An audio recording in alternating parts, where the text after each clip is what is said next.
ഗാന്ധാരിയുടെ 100 പുത്രന്മാരിൽ അവസാനം ദുര്യോധനൻ മാത്രമേ അവശേഷിച്ചു.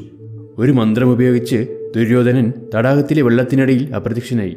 പക്ഷേ യുധിഷ്ഠിരൻ ദുര്യോധനനെ കണ്ടെത്തി. നിനക്ക് മറയാൻ കഴിയില്ല ദുര്യോധന, യുധിഷ്ഠിരൻ അലറിക്കൊണ്ട് പറഞ്ഞു. ഞാൻ ഒളിച്ചിരുന്നതല്ല, ദുര്യോധനൻ മറുപടി പറഞ്ഞു. ഞാൻ എൻ്റെ ഉള്ളിലെ തീ തണുപ്പിക്കുകയായിരുന്നു.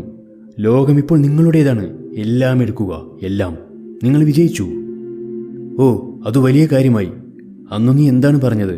രാജ്യത്തിൻ്റെ പകുതി പോയിട്ട് സൂചി കുത്താനുള്ള ഇടം പോലും തരില്ല എന്നല്ലേ? യുധിഷ്ഠിരൻ മറുപടി പറഞ്ഞു. ദുര്യോധനൻ തൻ്റെ ഗദയുമായി വെള്ളത്തിൽ നിന്നുയർന്നു. ഞാൻ ഇപ്പോഴും ഇവിടെയുണ്ട്. ഞാൻ നിങ്ങളെല്ലാവരോടും യുദ്ധം ചെയ്യും.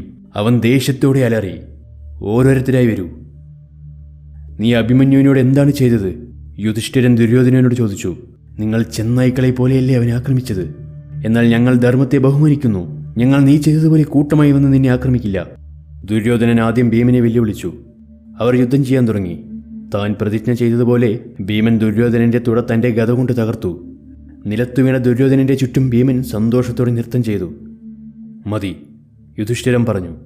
അവൻ നമ്മുടെ സഹോദരനും പിന്നെ ഒരു രാജകുമാരനുമാണ്. അതിനുശേഷം അശ്വത്ഥമാവ് ദുര്യോധനനെ കാണുവാൻ വരുന്നു. അവൻ അഭിമാനത്തോടെ 5 തലകളുള്ള സഞ്ചിയും വഹിച്ചുകൊണ്ടാണ് ദുര്യോധനന്റെ അടുത്തേക്ക് വന്നത്.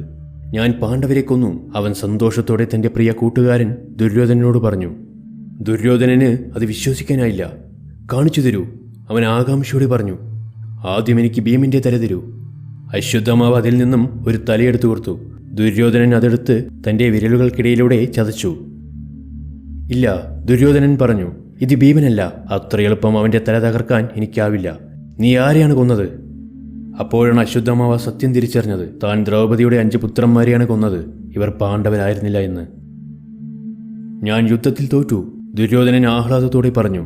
പക്ഷേ പാണ്ഡവർക്കെല്ലാം നഷ്ടപ്പെട്ടിരിക്കുന്നു. ഈ വാക്കുകളോടെ ദുര്യോധനൻ മരണപ്പെടുകയാണുണ്ടായത്.